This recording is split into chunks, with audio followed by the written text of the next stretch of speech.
ते आहे ना एक. हा एक एक्स्ट्रा तुमच्याकडे राहू दे लागला.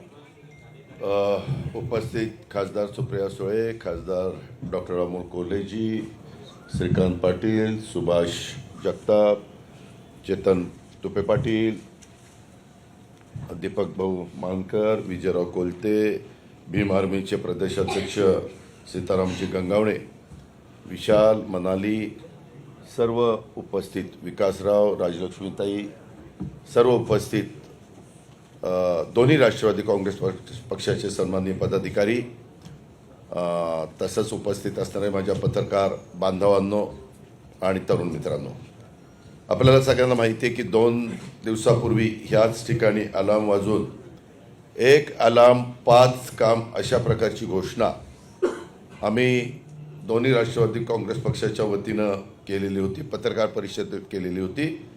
आणि त्यावेळेस आम्ही 5 कामांना प्राधान्य अगदी टॉप प्रायोरिटीनं देणार आणि नंतर इतर पण प्रश्न आहेत, परंतु त्याच्यामध्ये नळाद्वारे दररोज पाणी, ट्रॅफिकमधून खड्डेमुक्त पुणे शहराला करणार, नियमित स्वच्छता पुण्यामध्ये झाली पाहिजे अशा पद्धतीनं आम्ही नियोजन करणार, हायटेक आरोग्य सुविधा आणि 5वा प्रदूषणमुक्त पुणे महानगरपालिकेचा परिसर. आणि ही 5 कामं करण्याचा आमचा पत्रकार मित्रांनो पक्का वादा आहे. आणि या 5 कामा व्यतिरिक्त खालील 3 कामे करण्याचा देखील आमचा सर्वांचा इरादा आहे. त्याच्यामध्ये आपल्या इथं झोपडपट्ट्या आहेत, त्या झोपडपट्ट्याचं पुनर्वसन आणि विशेषतः जुन्या इमारतींचा पुनर्विकास. तुम्ही बघितलंय आपल्या इथं पुण्यामध्ये जुने वाडे असतील, जुन्या वसाहती असतील किंवा वेगवेगळ्या पद्धतीनं सुरुवातीला माडा ज्यावेळेस अस्तित्वात आलं त्यावेळेस माडाच्या पण खूप मोठ्या प्रमाणावर इमारती आपल्या पुण्यामध्ये झालेल्या आहेत. त्याचा आता पुनर्विकास करणं काळाची गरज बनलेली आहे.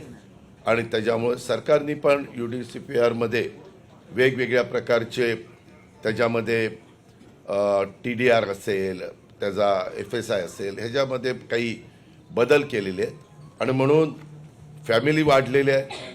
आता तुम्ही बघा, पूर्वीच्या काळामध्ये 1 फॅमिली होती, त्यांच्यात 3-3 फॅमिली झालेल्या आहेत, 2-2 फॅमिली, 4-4 फॅमिली झालेल्या आहेत.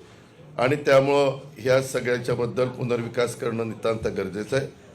पुणेकरांच्या प्रति उत्तरदायित्व म्हणून काही विशेष गोष्टी ह्या आम्ही त्याच्यामध्ये करतोय.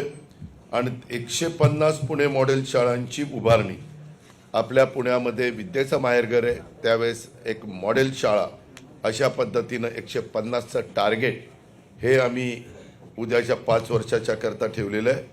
अशी एकूण 8 कामांची विकासाची अष्टसूत्री विकासाची आणि आम्ही आपल्यासमोर मांडलेली आहे. अर्थात या व्यतिरिक्त कला, क्रीडा, संस्कृती या क्षेत्रामध्ये देखील बरंच काही करण्याचा आमचा मानस आहे. आणि याबाबतचा तपशीलवार आराखडा आम्ही 60 दिवसात पुणेकरांच्या समोर ठेवणार आहोत. या जाहीरनाम्याच्या ठळक बाबी ह्या मी आपल्या सगळ्यांच्या समोर ठेवलेल्या आहेत.